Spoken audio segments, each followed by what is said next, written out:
This space is dynamic, right? Because it's highly analogous with Meta. You know, a lot of the story around Meta is how their work in AI improves ad pricing, ad impact, that core business. You are looking at this a very different scale and early stage. I'd just love to get a presentation of the thesis and why this is an interesting domain within AI.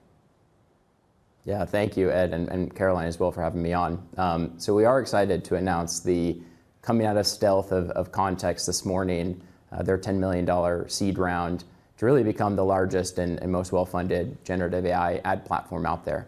And so to answer your question, our thesis on the space, well, we see the advertising world at a major inflection point. And I'm glad you hit on Meta. There's also industry incumbent Google that have pioneered a lot of the previous waves. We believe the first wave came sort of in the early 2000s when Google pioneered digital advertising as a space.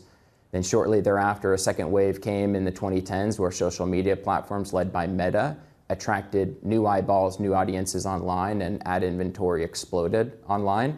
And we see this as a third wave. The $1 trillion ad market, 3/4 of which is done through digital channels, is about to migrate towards generative AI apps. You already see OpenAI is the fastest growing app of all time, closely getting to 1 billion users.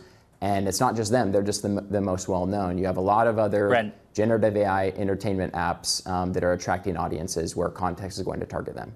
So Brent, what is Kontext's core competency? What is it that they're actually doing good at? Yeah, there are two things. One is real-time ad creation, and the second is hyper-personalized contextual ads. So I'll take those in pieces. The first one, similar to what Mark Zuckerberg has hinted at where Meta is going, is end-to-end advertising creative, where AI and LLMs are powering much of not just the targeting of audiences online, but the actual creation of the advertisement itself, the asset, knowing what copy to use, what style, what color, the image, the video. So what Kontext has done is enable an ad to be created in real time using an LLM. If you are in a chatbot, then your ad will be served up to you in real time, which means you don't have to have a lot of wasted time on the ad creative, a lot of manual processes creating thousands of iterations. So that's the first thing. The second thing is contextual hyper-personalized. So in the old world, if you're on social media, I think that a great example is my family and I just had a baby.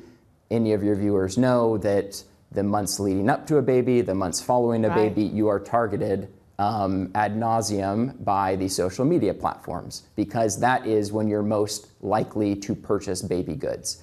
But what happens after you purchase the crib, after you purchase the high chair, you're not going to purchase them again, but hundreds of dollars are wasted on you as an audience because they're targeting you as a demographic and a social behavior.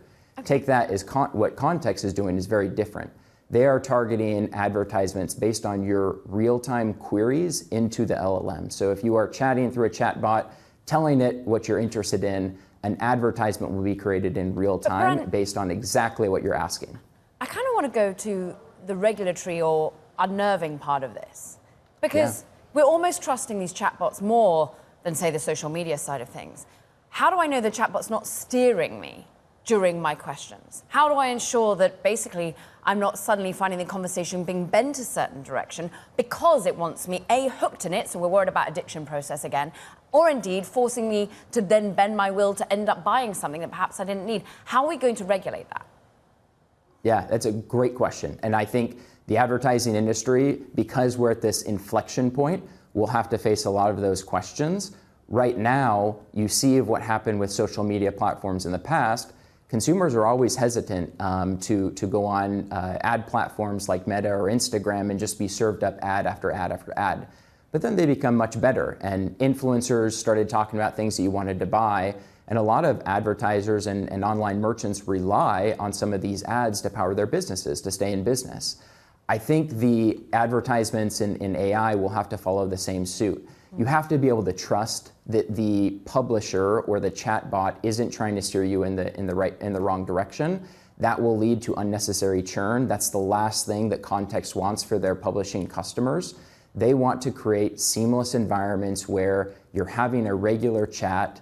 The ad will be promoted or shown in a way that you can distinguish it from an advertisement versus non-advertisement, that it's not predatory or going after you in a certain way. But you'll see a very, very natural process where the chatbots are feeding you up things that you already want to see, already want to potentially purchase.